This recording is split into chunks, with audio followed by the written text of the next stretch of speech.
말씀 한 번 더 같이 읽어보도록 하겠습니다. 네, 본문 말씀 출애굽기 15장 22절에서 26절 말씀 우리 다 같이 한 목소리 읽도록 하겠습니다. 모세가 홍해에서 이스라엘의 인도함에 그들이 나와서 수르 광야로 들어가서 거기서 사흘 길을 걸었으나 물을 얻지 못하고 마라에 이르렀더니 그곳 물이 써서 마시지 못하겠으므로 그 이름을 마라라 하였더라. 백성이 모세에게 원망하여 이르되 우리가 무엇을 마실까 하매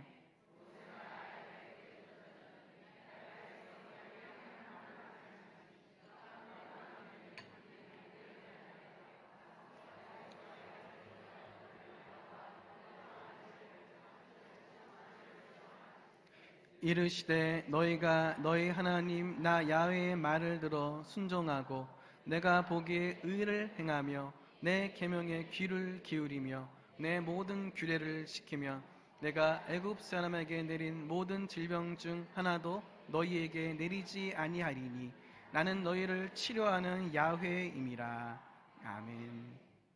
저는 오늘 본문 말씀을 중심으로 마라의 쓴물이라는 제목으로 함께 은혜를 나누고자 합니다. 한번 따라해 봅시다. 마라의 쓴물. 마라의 쓴물. 여러분 혹시 고해라는 단어를 들어보셨나요? 그 고해라는 단어의 뜻이 뭐죠? 고통의 바다라는 한자의 뜻을 갖고 있는 것이 바로 고해입니다. 흔히 우리가 살아가고 있는 이 세상을 고해라고 표현을 합니다. 한치 앞의 미래를 알 수 없는 인생의 바다가 고통 가운데 있다고 해가지고 고해라고 표현을 합니다. 그것은 이 인생의 바다를 항해하는 모든 사람들에게 해당하는 것이 아닐까 생각을 합니다. 뭐 나이를 많이 드셔가지고 또 오랜 인생을 살아온 분들에게도 마찬가지겠지만은 나이가 아직 그렇게 많지 않음에도 불구하고 그 인생의 고통을 그 쓴맛을 맛보고 있는 사람들이 있습니다. 바로 이 시대를 살아가는 청년들이겠죠. 제가 어렸을 때 대학생들이 등장하는 드라마, 뭐 우리들의 천국이나 기억나시나요? 사랑에 꽃피는 나무. 예, 제가 생각보다 연식이 좀 있죠. 예, 그때만 해도 대학생들의 드라마는 낭만과 그리고 이상을 보여줬어요. 잔디밭에 가지고 누워가지고 공부도 하고 막 서로 이야기도 하고. 그 환상을 갖고 대학교에 갔는데 잔디밭은 없더라고요. 그런데 요즘 대학생들이 등장하는 드라마를 보면 지금 이 시대를 살아가는 젊은이들의 삶을 철저하게 현실적으로 보여주고 있습니다. 대학 등록금을 위해 취직을 하기 전부터 학자금 대출로 빚을 먼저 지기 시작합니다. 그리고 취업을 위해 고군분투하기 시작하고 또 하루하루를 살아가기 힘든 시간을 그저 버티며 살아가다가 지금 살고 있는 평균 이하의 삶에서 평균으로 올라가는 것, 즉 평범하게 사는 것, 회사에 취직해가지고 그냥 평범하게 사는 것이 삶의 목표가 되어버렸고 안정적으로 살아갈 수 있는 공무원에 합격하는 것이 삶의 꿈이 되어버렸어요. 이 시대는 젊음의 낭만과 꿈을 꾸며 살아가야 할 청춘들에게조차도 현실의 고난과 미래에 대한 두려움으로 꿈은 사치에 불과하다고 이야기를 하고 있습니다. 왜냐하면 이 세상은 고통의 바다이기 때문이죠. 고통의 바다는 누구나 다 그 위에서 노를 져야 하기 때문이죠. 그래서 모든 사람들이 얘기합니다. 이 세상은 고통스러운 거야. 고난이 가득한 거야. 그것을 피해갈 수 없는 거야. 우리가 함께 읽은 본문 말씀은 출애굽 이후에 이스라엘 백성들이 처음으로 겪게 되는 고난에 대해서 기록을 하고 있습니다. 홍해에서의 아주 큰 기적을 경험한 이스라엘 백성은 이제 수르 광야로 지나가는 여정 그 안에서 오늘 본문에 등장하는 마라를 만나게 됩니다. 이 사건을 통해서 하나님께서는 과연 이 세상의 고통의 바다를 헤쳐나가는 우리들에게 어떤 말씀을 하기를 원하실까요? 함께 세 가지를 살펴보고자 합니다. 첫 번째입니다. 한번 따라해 봅시다. 믿는 자에게도 고난은 따른다. 믿는 자에게도 고난은 따른다. 자, 이스라엘 백성들은 홍해에서 아주 놀라운 하나님의 기적을 경험했습니다.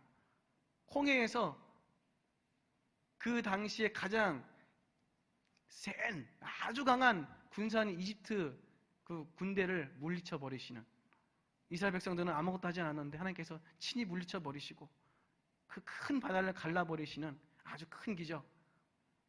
이집트에 나오면서 10가지 경험했던 기적하고는 비교할 수 없을 정도로 엄청나게 큰 기적을 경험하게 됐죠. 그런 놀라운 경험을 한 후에 그들은 바로 수르 광야로 들어가게 됩니다. 그리고 그곳에서 그들은 사흘 동안 물을 얻지 못하게 돼요. 우리도 바로 얼마 전까지 기록적인 폭염으로 엄청난 고생을 했습니다. 저희 집에서는 보통 에어컨을 안 틀어요. 작년까지만 해도 튼 횟수로 손에 꼽습니다. 그런데 올해는 폭염 시작하자마자 끝날 때까지 거의 매일 틀었습니다. 물론 한 2시간, 3시간밖에 안 틀었어요. 제가 좀 아끼는 스타일이라서 쓸 때는 쓰지만 또 필요 없는 건 안 씁니다. 어머니가 틀려고 하셔도 한 2시간만 트세요. 3시간만 트세요. 어릴 때는 제가 먼저 틀자고 했는데 성인이 되니까 좀 이게 다르게 되더라고요. 그래서 낮에는 안 틀고 있다가 밤에 잘 때만 틉니다. 그것도 예약을 해가지고 예약 꺼짐으로. 잘 때는 이제 시원하게 자고 일어나서 이제 땀에 흠뻑 젖는 거죠. 그런 기록적인 폭염을 기록했을 때 물이 없으면 살아갈 수가 없었어요. 냉장고에 물을 가득가득 채워놨는데도 불구하고 조금만 지나면 물이 없어지더라고요. 네, 저만 경험한 건 아니죠. 그런데 그렇게 기록적인 폭염을 한 우리 한국에서도 물이 없으면 살아갈 수가 없었어요. 근데 지금 이곳은 어디죠? 이스라엘 백성들이 머무는 곳은 광야입니다. 광야. 그 광야의 그 길을 쉴만한 그늘도 없는 그곳을 사흘 동안 물 없이 걸어갔다는 것은 엄청난 고난을 뜻하는 것입니다. 우리가 믿지 않는 자에게 복음을 전할 때 흔히 이렇게 말합니다. 예수님을 믿으면 모든 게 잘 된다. 형통한다. 예수님 믿으면 복 받는다. 고통이 없어진다. 물론 이 말은 틀린 말은 아닙니다. 궁극적으로는 하나님께서 결국 믿는 자들에게 합력하여 선언을 이루어주시고 하나님의 은혜로 그 길을 이끌어주신 것은 사실입니다. 하지만 그 과정에서 때로는 힘들고 어려운 고난을 겪게 됩니다. 그런데 그렇게 겪는 고난을 일부 사람들은 이렇게 이야기를 해요. 믿음이 적어서 그런 거야. 네가 잘못 살아서 그런 거야. 네가 죄를 져서 그런 거야. 욥의 세 친구들처럼. 욥이 당한 고난을 세 친구들은 그런 식으로 이야기를 했습니다. 인과응보라고 이야기를 하죠. 네가 그러한 잘못된 것을 제공했기 때문에 그러한 결과를 얻게 되는 거야. 과연 그럴까요? 이 말이 사실이라면 우리는 하나님의 말씀대로만 움직이면 아무런 고난을 겪지 않아야 하는 거예요. 맞죠? 하나님의 말씀대로만 걸어가면 우리는 아무런 고난을 겪지 않아야 되는 것입니다. 하나님께서 고향과 친척들을 떠나 다른 곳으로 이동하라고 지시하는 사람이 구약에 처음에 등장을 합니다. 누군가요? 아브라함이죠. 아브라함은 하나님의 말씀대로 고향과 그 집을 떠나서 이동을 했나요? 안 했나요? 했죠. 그러면 아브라함 하나님의 말씀대로 움직였으니까 아브라함 고난도 당하지 않아야 하죠. 그런데 아브라함이 처음 이동했을 때 겪게 된 게 어떤 것이냐? 자, 창세기 12장 10절 말씀입니다. 함께 읽겠습니다. 그 땅에 기근이 들었으므로 아브라함이 애굽에 거류하려고 그리로 내려갔으니 이는 그 땅에 기근이 심하였습니다. 자, 아브라함이 하나님께서 말씀하여 이동한 그 땅에서 처음으로 겪게 된 게 뭐예요? 기근. 하나님의 말씀대로 이동했는데 왜 갑자기 기근이? 난 말씀을 순종했는데 왜 기근이? 가뭄이 심해서 살기가 너무로 힘들어진 그 기근이 발생했어요. 이것은 하나님 말씀대로 직업을 선택하고 하나님 뜻대로 사업을 바꿨는데 그렇게 선택한 직업이 내 가족을 먹여 살리지 못하고 그렇게 바꾼 사업이 점점 망해져 가는 것을 지켜보는 우리들 모습하고도 똑같습니다.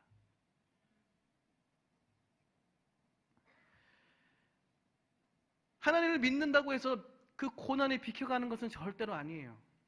하나님을 믿든 믿지 않든 우리에게는 하나님께서 동일하게 햇볕을 내려주시고 비를 내려주시죠. 보편적인 은혜는 모두에게 동일하게 내려옵니다. 마찬가지입니다. 보편적인 고난은 모두에게 내려옵니다. 이때 우리들은 어떤 생각을 하게 될까요? 현실적으로 어떻게 살아남을지를 생각하게 될 겁니다. 여기 아브라함도 우리와 동일한 생각을 했나 보네요. 아브라함은 현실적으로 바로 옆에 있는 애굽으로 가면 이 가뭄을 피할 수 있기에 아브라함은 애굽으로 내려갑니다.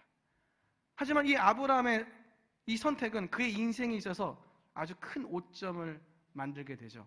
그것은 자신이 죽을까 두려워서 아내를 누이라 속이고 바로에게 보내는 그러한 사건을 가져오게 됩니다.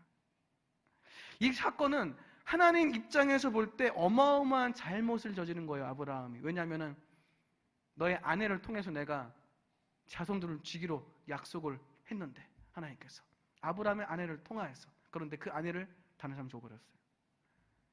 약속의 근간을 깨버리는 행위를 아브라함은 지금 한 겁니다. 언약의 동반자인 아내를 다른 사람에게 보내는 행위는 하나님의 언약을 스스로 깨버리는 행위하고 똑같아요. 아브라함이 이런 행동에 하나님께서는 직접 개입하시게 되죠. 그래서 결국 그 아내를 데려오게 됩니다. 분명 아브라함의 잘못이긴 하지만 어떻게 보면 하나님께서 그 땅에 기근이 들게 하지 않으셨으면 이런 일도 없었을 것인데 왜 하나님께서 믿는 자에게 고난을 허락하실까? 이러한 의문이 들기도 합니다. 출애굽기 15장 25절 중반절 이후에 보면은 이렇게 말씀이 등장합니다.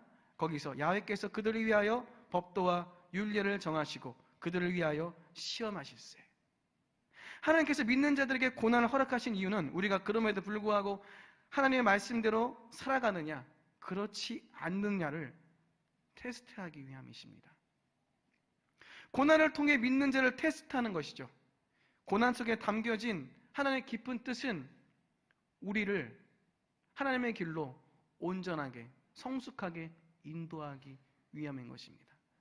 이러한 실존적인 고난과 고통은 때로는 하나님 믿는 그 믿음을 내려놓게 만들 수도 있어요.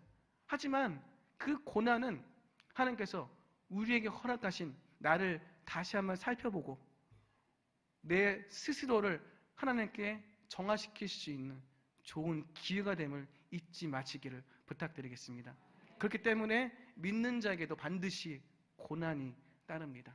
믿는 자에게 고난 없지 않습니다. 단지 그 고난을 어떻게 헤쳐나가느냐, 그것을 우리에게 하나님께서 알려주시는 것이죠. 모든 가정에 어려움과 힘듦이 있습니다. 힘든과 어려움이 없는 가정은 존재하지 않아요. 다만 그것을 어떻게 지혜롭게 건강하게 그 문제를 풀어가느냐, 그것이 믿는 자의 가정과 믿지 않는 가정의 차이일 뿐입니다. 그 고난을 어떻게 헤쳐가느냐, 그것이 믿는 자와 믿지 않는 자의 차이인 것이죠. 마라의 사건을 통해서 하나님께서 우리에게 말씀하시는 두 번째는 무엇일까요? 두 번째입니다. 한번 따라해 봅시다. 문제가 변하여 기쁨이 된다. 문제가 변하여 기쁨이 된다. 자, 스르광야에서 사흘 동안 물을 얻지 못한 이스라엘 백성들은 점점 불만이 쌓이기 시작합니다. 목이 너무나 마르니까 당연한 일이겠죠. 하지만 아직까지는 그 불만을 표출하지 못해요. 왜냐하면 너무나 큰 기적을 앞에서 봤기 때문에 꾹꾹 참고 있어. 꾹꾹 참고 있습니다. 아직까지는 표출하지 않아요. 조금만 참아보자. 조금만 견뎌보자. 하나님께서 분명히 해결해 주실 거야. 이런 마음이 있었을 거죠. 그때 이스라엘 백성들은 저 멀리에 물구덩이를 보게 됩니다. 할렐루야. 하나님께서 우리의 바람을 들어주셨다. 우리에게 물을 주셨다. 그 기쁨을 가지고 뛰어가서 그 물을 먹었는데 그 물이 어떤가요? 써요. 자, 그 물이 있어서 도저히 마시기 못하게 되었습니다. 출애굽기 15장 23절 말씀에 마라에 이르렀더니 그곳 물이 써서 마시지 못하겠으므로 그 이름을 마라라 하였더라. 이렇게 되자 이스라엘 백성들은 쌓아두었던 원망이 터져나오기 시작합니다. 모세에 대하여 원망하는 것은 누구를 원망하는 거예요? 하나님을 원망하는 거예요. 공동체의 리더를 원망하는 것은 곧 그 리더를 세우신 하나님을 원망하는 것이죠.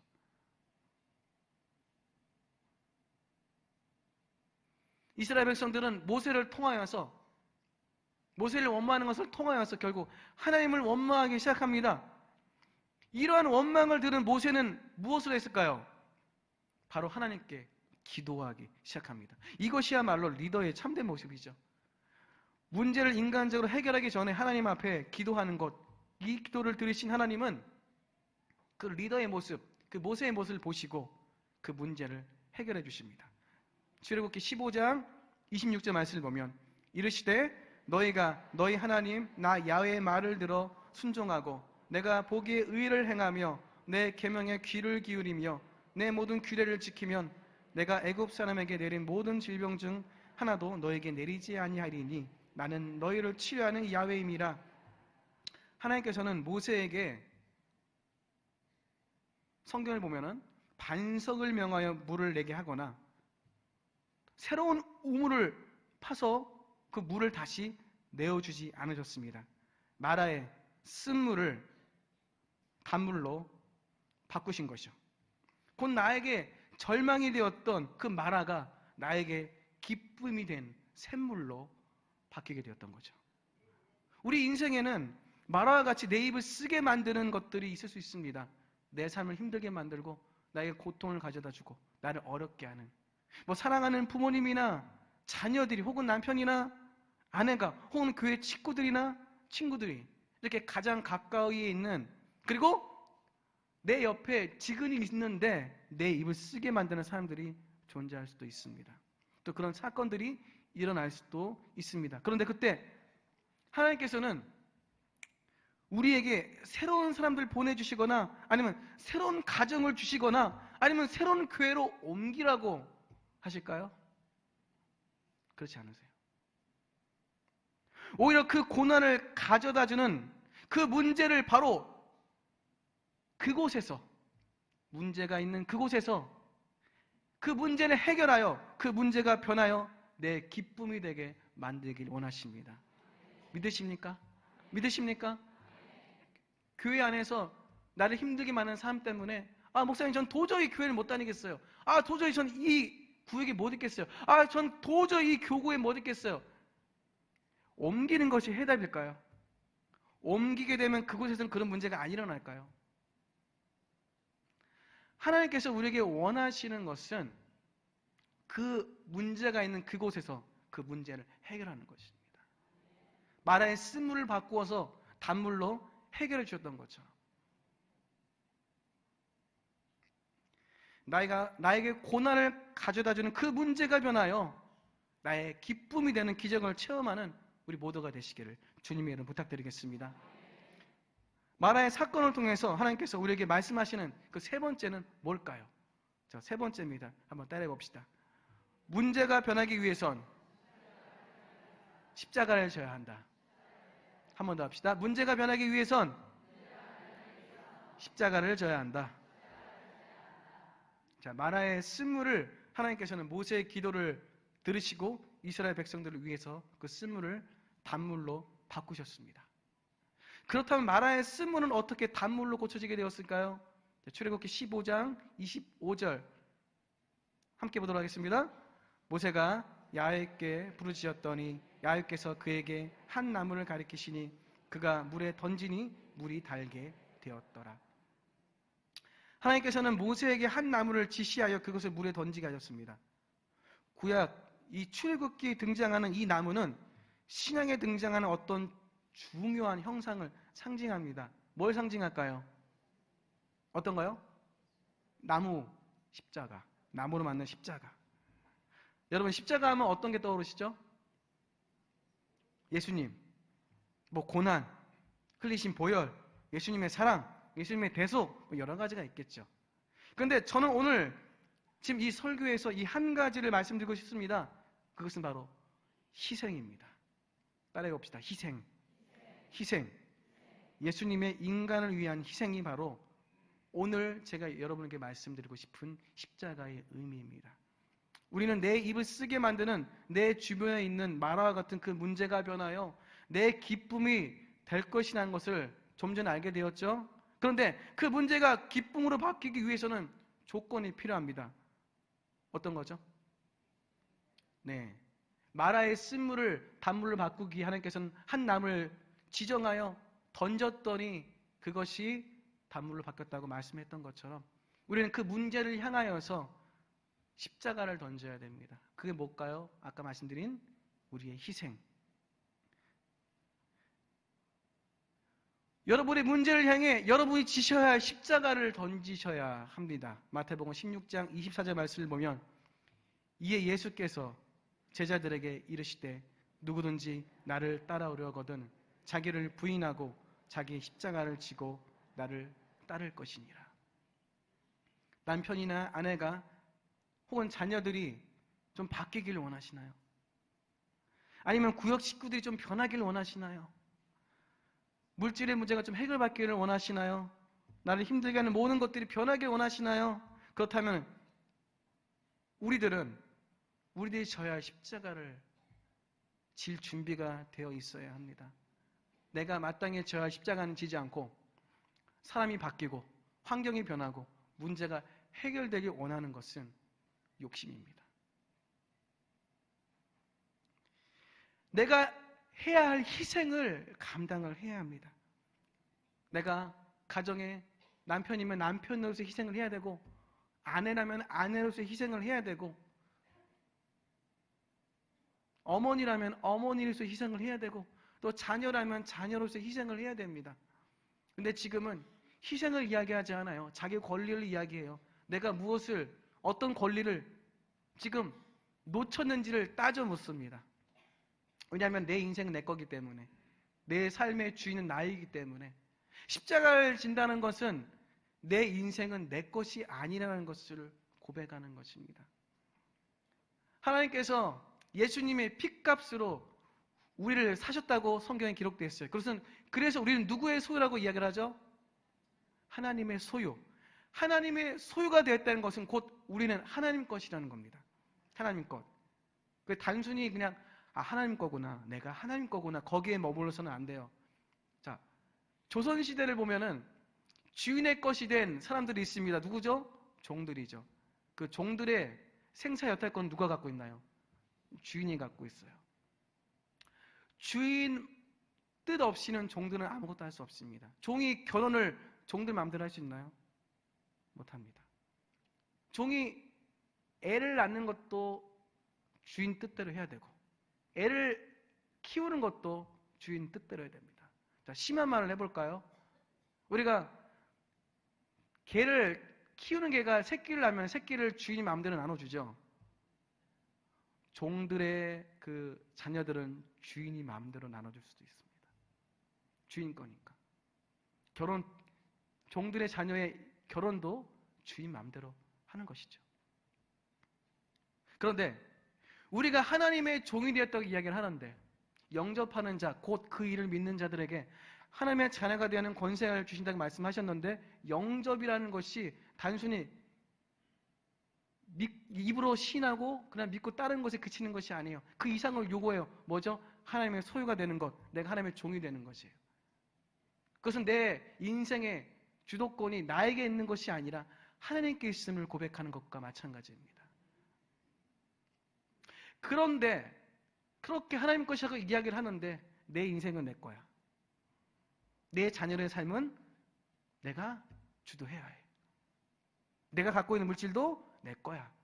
내 뜻대로 주도해야 돼. 하나님은 잠깐만 도움만 주시면 돼. 내 자녀의 인생을 잘 살기 위해서 공부를 해야 되고 학원에 가기 위해서 주일 예배 잠깐 빠지는 거 괜찮아. 왜냐하면 우리의 삶의 주도권은 나한테 있기 때문에 내 인생은 내 거기 때문에 내 자녀들의 인생은 내 자녀들의 것이기 때문에 십자가를 지지 않습니다. 희생을 하지 않습니다. 하나님께서 우리에게 말씀하신 나를 따르려거든 자기 십자가를 지라고 말씀하신 그 십자가를 지려고 하지 않습니다. 하나님께서 믿는 성도들이 걸어가는 그 길을 성경을 보면 좁은 길이라고 표현을 해요. 근데 그 좁은 길이 왜 좁은 길일까요? 우리가 걸어갈 그 길의 환경이 열악하기 때문에 또 어렵기 때문에 쉽지 않기 때문에 좁은 길이라고 말할 수도 있습니다. 근데 또 저는 좀 다른 입장에서 보고 싶습니다. 하나님께서 말씀하신 그 선택이 있고 세상에서 말하고 있는 성공하는 방식이 있고 내 옆에 있는 사람들이 말하고 있는 삶의 지혜가 있고, 이렇게 여러 가지 선택의 길이 점점 넓어지면 어떻게 돼요? 선택 폭이 넓어지면 그 길은 넓은 길이 되어버리죠. 하나님을 믿는다고 하면서 우리가 걸어가는 그 길은 점점 넓은 길로 가려고 하고 있어요. 하나님께서 말씀하신 그 선택만 가는 것이 아니라 그 이외의 선택까지도 우리가 생각하고 있게 되죠. 좁은 길은 우리의 선택지는 단 하나, 뭐죠? 하나님의 말씀. 그 말씀대로 걸어가는 것이 바로 우리가 선택해야 할 좁은 길인 것이죠. 선택지가 하나밖에 없습니다. 우리에게는. 하나님 믿는 그리스도인에게는 선택지는 하나밖에 없어요. 하나님의 말씀대로 살아가는 것. 그것이 올바른 그리스도인이 걸어가야 할 길인 것입니다. 오늘 바로 우리에게 말씀하신 그 십자가를 지는 희생이 바로 그것을 이야기를 해요.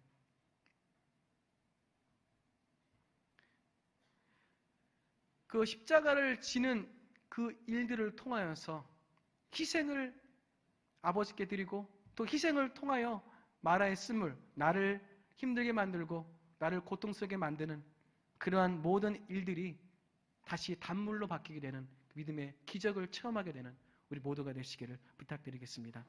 자, 지금까지 우리는 마라의 쓴물이라는 제목으로 하나님께서는 이 사건을 통하여 첫째, 믿는 자에게도 고난은 따른다.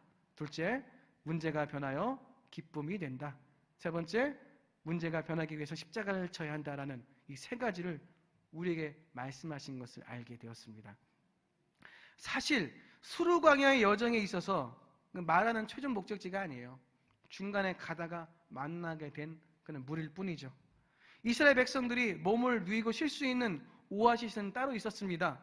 출애굽기 15장 27절 말씀을 보면 그들이 엘림에 이르니 거기에 물샘 12과 종려나무 70그루가 있는지라 거기서 그들이 그 물 곁에 장막을 치니라. 말하는 엘림으로 가는 과정에서 겪는 통과점에 불과했습니다.